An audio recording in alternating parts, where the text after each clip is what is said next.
हाँ जी सर, अगर आप यहाँ पर थोड़ा सा ध्यान देंगे राइट, तो हम लोग ये जानते हैं कि एक्सॉर गेट का काम होता है कि ऑड नंबर ऑफ 1 है तो आउटपुट होगा 1 और इवन नंबर ऑफ 1 है तो आउटपुट होगा 0।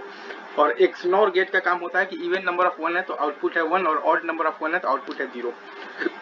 ए एक्सॉर बी आपका डिफाइंड होता है A B bar plus A bar B, और ए एक्सनॉर बी आपका डिफाइंड होता है ए बी और क्या होता है plus A bar into B bar. XOR और एक्सनॉर एक दूसरे का कॉम्प्लीमेंट होता है। कैसे? तो A B bar plus A bar B का कॉम्प्लीमेंट अगर आप करेंगे तो डी मॉर्गन का लॉ हमने यहाँ पर लगाया है। कौन सा लॉ लगाया है? तो De Morgan law, right sir, is it true? यहाँ पर हम लोगों ने लगाया है basically De Morgan law, right. लिखना पड़ता है आप लोगों को, क्या पता बुलियन ही अभी नहीं आता हो तो पहले वो वीडियो देखिए, ठीक है। De Morgan law, right.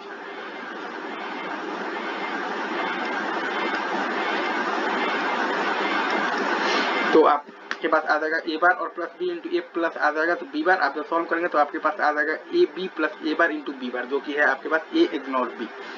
तो इससे ये प्रूव हो गया है कि एक्सॉर और एक्सनॉर एक दूसरे का कॉम्प्लीमेंट होता है, राइट।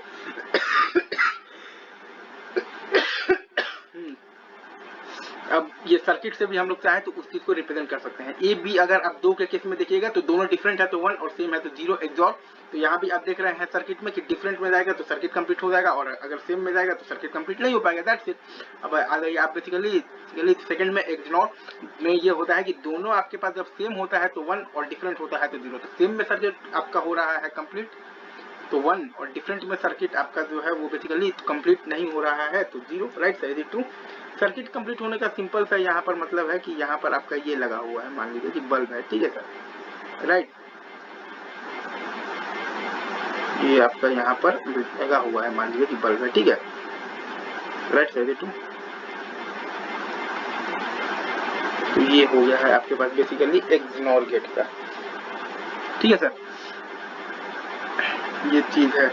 इस केस में आप देखिएगा तो डिफरेंट में सर्किट हो रहा है बेसिकली तो कंप्लीट हो रहा है। तो डिफरेंट में 1 और सेम में देखिएगा तो सर्किट नहीं हो रहा है कंप्लीट, सेम में हो जाएगा 0।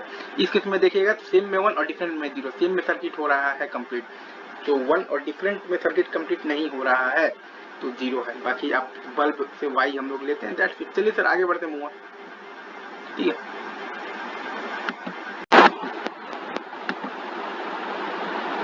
हाँ जी सर, अगर आप लोग यहाँ पर ध्यान देंगे तो एंड गेट में हम लोग जानते हैं कि एक भी 0 होता है तो 0 हो जाता है।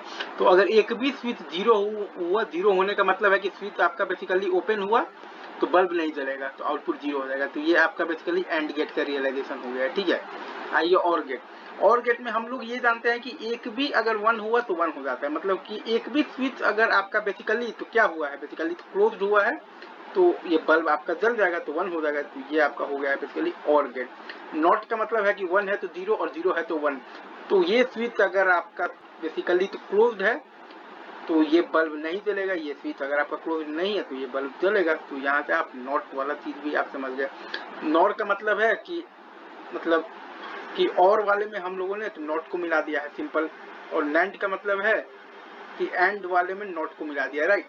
नॉर का मतलब होता है, अगर आप यहाँ पर ध्यान से देखेंगे, नॉर आपका होता है और में हम लोगों ने नोट कर दिया है। या फिर आप चाहें तो लिख सकते हैं ए यूनियन बी का बार क्या होता है, ए बार इंटरसेक्शन बी बार, ठीक है, राइट सर। ये क्या लिखा है मैंने, डी मॉर्गन लॉ है। चलिए नैंड क्या है, ए बी का बार ए इंटरसेक्शन बी का बार क्या होता है, ए बार यूनियन आ जाता है बी बार, ठीक है, राइट सर। ये है आपका दो चीज। बस अभी रखते हैं यहीं पर, बाकी बातें आगे, ठीक है।